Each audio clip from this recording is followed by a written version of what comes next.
Today is September 25th. Welcome on in to Daily Cards Live here on ClaibsOnline.com.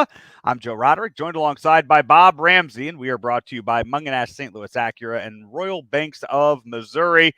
Rammer, we are at the final week of the 2023 regular season. For Cardinal fans, it couldn't come soon enough. For baseball fans, hey, we're on the cusp of another postseason. Action-packed week.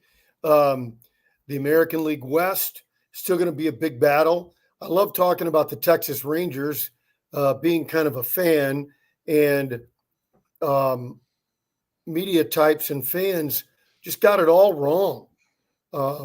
The Rangers' up and down nature the last 6 weeks is very easy to explain, and now they got their cleanup hitter back, although he's hitting fifth every now and then.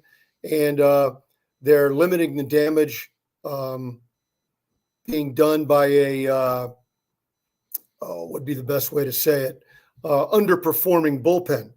So, but they're getting starting pitching again, but getting healthy, getting guys back, it kind of changed things. It's really pretty obvious.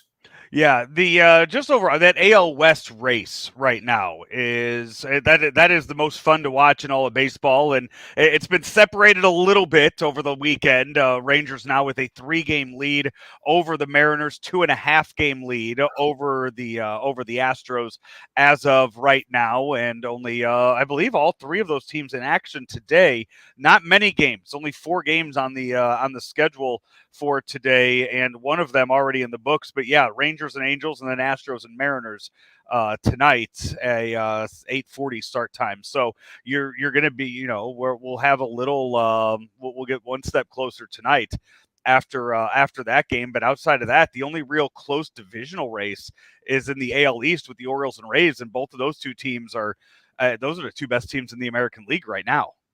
Yeah, and then on the National League side, the wild card's still pretty interesting. Boy, 3 weeks ago or so, it looked like the Cubs were rolling. Now they're struggling they're winning games, but if you watch any of their games, it's they're not really rolling, it's not really clicking, and they need something to give them a spark this last week. Yeah. Phillies are looking very, very good. They're in great shape. But for Cub fans out there, they need one more little spark to get them over the hump, I think.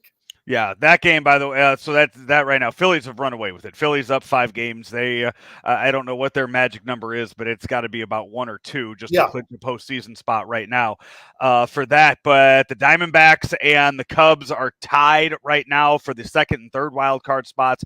Marlins a game back, and the Reds 2.5 games back in that race. As far as the American League goes, the Mariners a half game back of the Astros right now for the 3rd wild card spot. So one of those teams in the AL West is not going to make the postseason.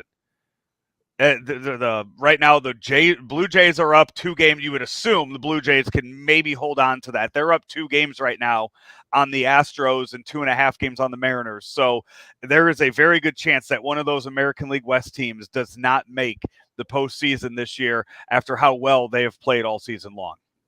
Well, splitting hairs a little bit, I don't think the Mariners have played that great all year, and I think they made some questionable roster moves in the middle of the year and kind of overcome it by their offense finally started to click. And when the offense clicked, it supported an already pretty good pitching staff, and it kind of pushed them into the race.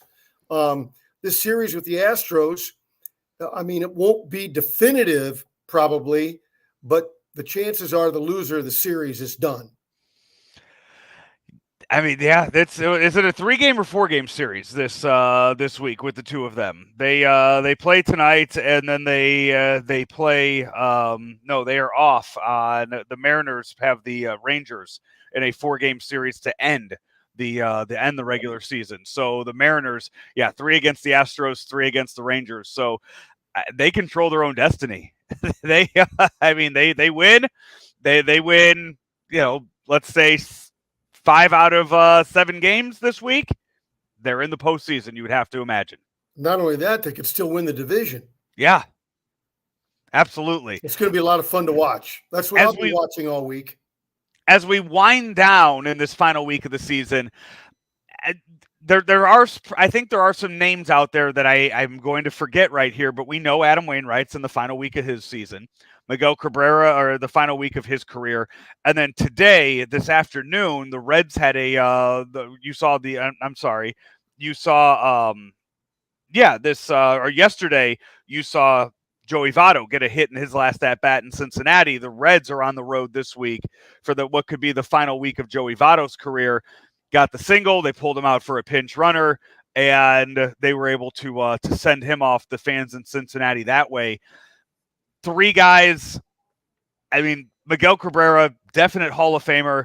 Man, Joey Votto and Adam Wainwright. I know one's a pitcher, one's a hitter, but both of those two guys, I don't know if either. I mean, both of them in their hometowns, probably fans think they're Hall of Famers. Overall baseball, I don't think they're going to make the cut. I think Votto with the modern voting constituency of the baseball writers, as that thing has changed and the younger group has come in, I think they may look at his peak years. Was he in the best handful of players in the game? You probably say yes. His career numbers don't match up historically, but this voting block of baseball writers have clearly changed what it takes to get into the Hall of Fame. I predict Votto will get in.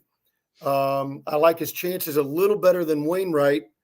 Waino's ERA a little bit high for his career, but those three top three finishes in Cy Young? I think he's got a chance, but maybe a little lesser than Votto. I mean, you could say he was screwed out of the Cy Young the year Lincecum won it.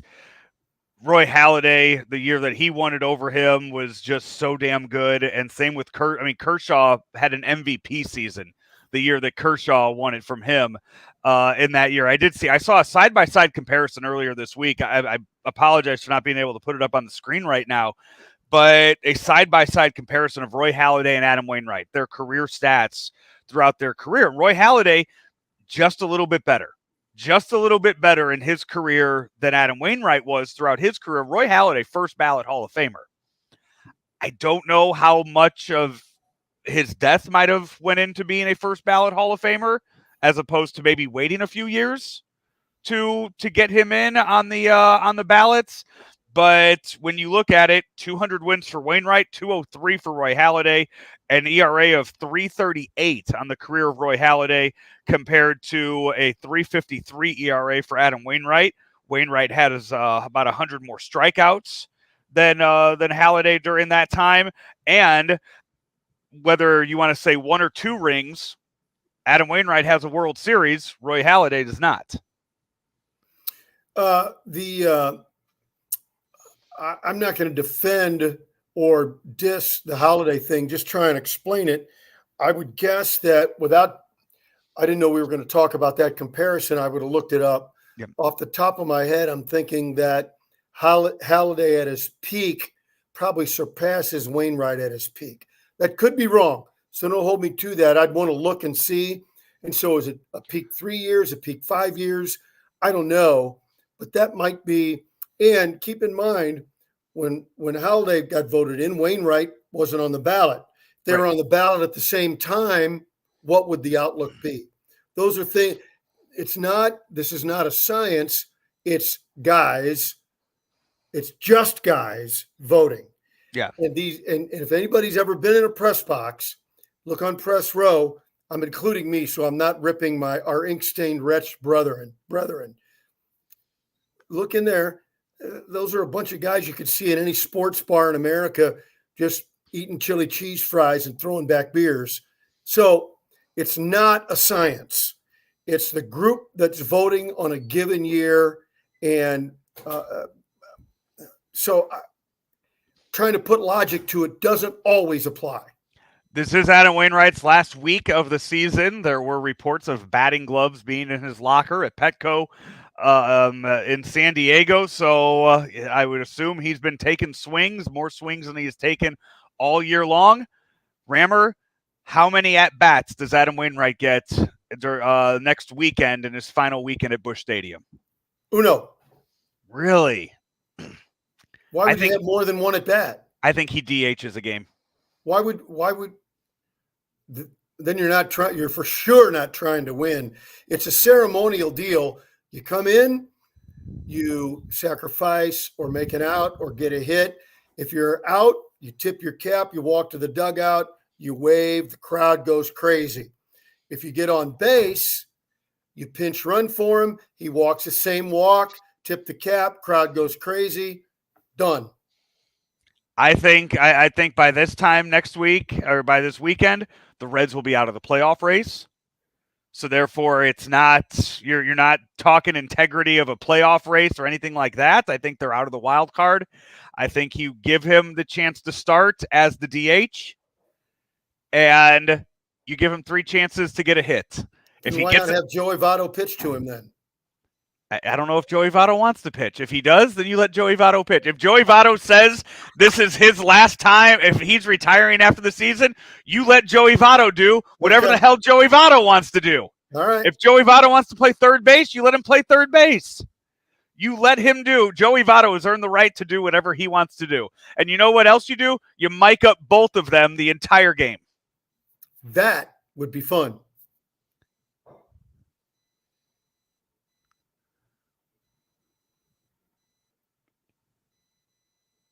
I think I lost you there for a second, Rammer. I just said that would be fun.